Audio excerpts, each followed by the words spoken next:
Channel 5 மக்களுக்கு வணக்கம். நான் உங்கள் நிரஞ்சன். சினிமா கதை போம்ல பேச போகிறோம். என்ன அப்படின்னா, சினிமா ரசிகர்களுக்கு ஒரு வருத்தமான செய்தி அப்படின்னு சொல்லணும். ஒரு பிக் ஷாக். நானே பார்த்து ரொம்ப ஷாக் ஆகிட்டேன். ஏன் அப்படின்னா, ஒரு சூப்பரான அனௌன்ஸ்மெண்ட் போன வாரம் வந்துச்சு. ரஜினி சார் நடிக்கிறாரு, சுந்தர் சார் இயக்கத்தில், கமல் சார் ப்ரொடக்ஷனில் அப்படின்னு சூப்பராக ஒரு அனௌன்ஸ்மெண்ட் வந்துச்சு. 3 இருக்கக்கூடிய ஃபோட்டோ வந்துச்சு. பார்த்து நம்ம நல்லா ஜாலியாக என்ஜாய் பண்ணிட்டு இருந்தோம். அப்பா ரொம்ப வருஷம் கழிச்சு அருணாச்சலம் காம்போ மீண்டும் வந்துடுது. ஒரு ஜாலியான கலகலப்பான ஒரு சூப்பர் ஸ்டார் நம்ம பார்க்கலாம். ஒரு ஃபேமிலி ஆடியன்ஸ்க்கு ஏற்ற படம். பொங்கல் 2027 ரிலீஸ் அப்படின்னு அனௌன்ஸ் பண்ணிட்டாங்க. கமல் சார் நடிக்கல, ப்ரொடியூஸ் பண்ணுறாரு அப்படின்னு அனௌன்ஸ் பண்ணிட்டாங்க. ஏன் அப்படி இந்த மிகப்பெரிய ப்ராஜெக்ட் அப்படின்னா, ஒரு 2-3 மாசமா இந்த ஒரு விஷயம் சுத்திக்கிட்டே இருந்தது. ரஜினி சார் கமல் சார் சேர்ந்து நடிக்கிறாங்க. யார் டைரக்டர்? நெல்சனா, லோகேஷ் கனகராஜா, கார்த்திக் சுப்ராஜா, இந்த மாதிரி நிறைய பேர்கள் வந்துட்டே இருந்துச்சு. ஒரு வழியாக ஃபைனலாக வந்துருச்சு.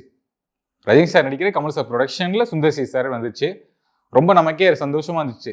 பரவாயில்ல, சுந்தர் சி சார் கூட ரஜினி சேர்றாரு அப்படின்னு கொஞ்சம் சந்தோஷமா இருந்தாலும், கொஞ்சம் இந்த பக்கம் நம்ம ரைட் சைடில் பாசிட்டிவாக இருந்தால் லெஃப்ட் சைடில் நெகட்டிவாக இருக்கும். அந்த மாதிரி தான் இவருக்கு எப்படி பண்ண போறாரு, அரண்மனை மாதிரி இருக்கும். அந்த மாதிரிலாம் நிறைய ட்ரோல்ஸாக வந்துச்சு. சுந்தர் சி சார் எப்படி பண்ணுவார் அப்படின்ட்டு.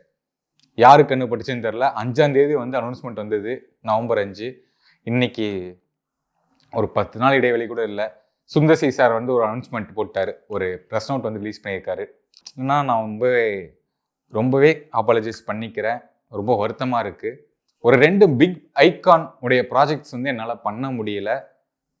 என்னுடைய பணிச்சுமை காரணமாக நான் பண்ண முடியல. வேற சில முக்கியமான வேலைகள் இருக்குது, அதை நான் முடிச்சுட்டு வரேன். மற்ற படங்களுடைய வேலை இருக்குது, அதை நான் முடிச்சுட்டு வரேன். இது பண்ண முடியாத எனக்கு மிகவும் வருத்தமான விஷயம் அப்படின்னு ரொம்ப வருத்தமாக ஒரு ப்ரெஸ் ரிலீஸ் ரிலீஸ் பண்ணியிருந்தாரு. நமக்கே பார்த்து ரொம்ப ஷாக் தான். என்னங்க அது சுந்தர் சி சார் பண்ணுறாரு அப்படின்னு எதிர்பார்த்தோம், போச்சு அப்படிங்கிற மாதிரி தான் இருந்தது. ஏன்னா லோக்கி பண்ணிட்டாரு, நெல்சன் பண்ணிட்டாரு, எல்லாருமே அந்த ஒரு டார்க் மோடில், ஒரு வெட்டு குத்து வைலன்ஸ் அப்படிங்கிற மோடில் இருந்தது. சுந்தர் சி சார்னா கொஞ்சம் கலகலப்பாக ஹீரோயின்ஸோடைய டான்ஸ் ஆகட்டும், காமெடி, அந்த மாதிரி கொஞ்சம் ஜாலியாக இருக்கும். குடும்பத்தோட நீங்கள் உட்காந்து பார்க்கலாம். அது பொங்கல் ரிலீஸ்ன்னு போட்டாங்க, சூப்பராக இருக்கும்னு நினச்சோம். பட் ஃபுல்லாமே நமக்கு ஒரு அட்டர் ஃப்ளாப்பாக முடியாதுன்ட்டாரு.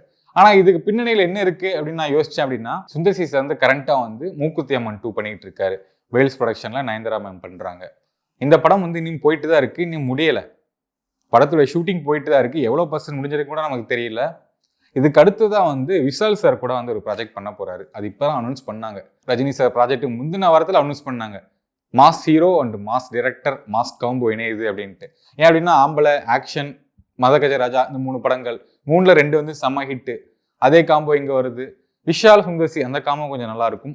கொஞ்சம் லாபகரமான காம்போ, கலகலப்பாக இருக்கலாம். அந்த மாதிரி நல்ல ஜாலியான ஒரு படம் இருக்கும் அவங்க இருந்தாங்கன்னா. அந்த காம்போ மீண்டும் வராங்க. விஷாலுடைய 38வது படத்தை இயக்க போறாரு அப்படின்னு அனௌன்ஸ் பண்ணிட்டாங்க.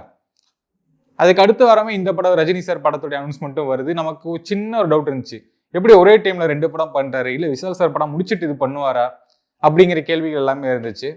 இப்போ கிளியரா எனக்கு வேலைகள் இருக்கு, முடிச்சுட்டு வரேன் அப்படின்னு. ஏன் அப்படின்னா, இன்னும் மூக்குத்தி அம்மன் 2 முடிக்காத ஒருத்தர், அடுத்ததா இன்னொரு விஷால் கூட ஒரு படம், அடுத்ததா தலைவர் கூட ஒரு படம் அப்படிங்கும்போது ரொம்ப ப்ரெஷர் பண்ணக்கூடாதுல்ல.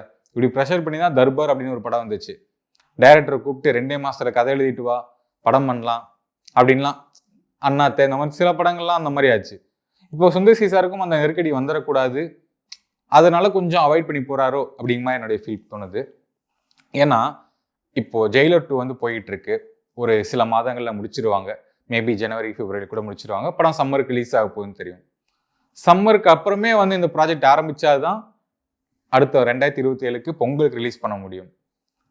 சுந்தர் சி சாருக்கு நிறைய கமிட்மெண்ட்ஸ் இருக்கு, அதை விட்டுட்டு வர முடியாது அப்படிங்கிற விஷயம் தான்.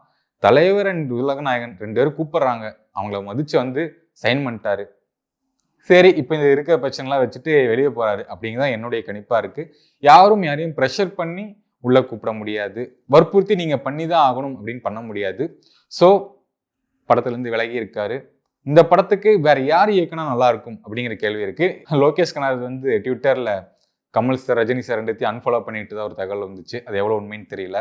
மேபி இந்த ப்ராஜெக்ட் பண்ணாதனால கூட பண்ணியிருப்பாரு. இப்போ இருக்கக்கூடிய நெக்ஸ்ட் ஜென் டைரக்டர்ஸ் படம் நல்லா இருக்குமா, இல்லை கொஞ்சம் சுந்தர் சி சார் மாதிரி ஆளுகள் படம் நல்லா இருக்கும் அப்படிங்கிற கமெண்ட் பாக்ஸ் கமெண்ட் பண்ணுங்க. உங்களுடைய எக்ஸ்பெக்டேஷன், அதாவது இந்த டைரக்டர் கூட ரஜினி சார் படம் பண்ணால் நல்லா இருக்கும் ஜெயிலர் 2க்கு அப்புறம் அப்படின்னு நினைக்கக்கூடிய இயக்குனரை கமெண்ட் பாக்ஸில் உங்கள் கருத்துக்களை தெரிவிங்க. தொடர்ந்து பேசலாம். நன்றி, வணக்கம்.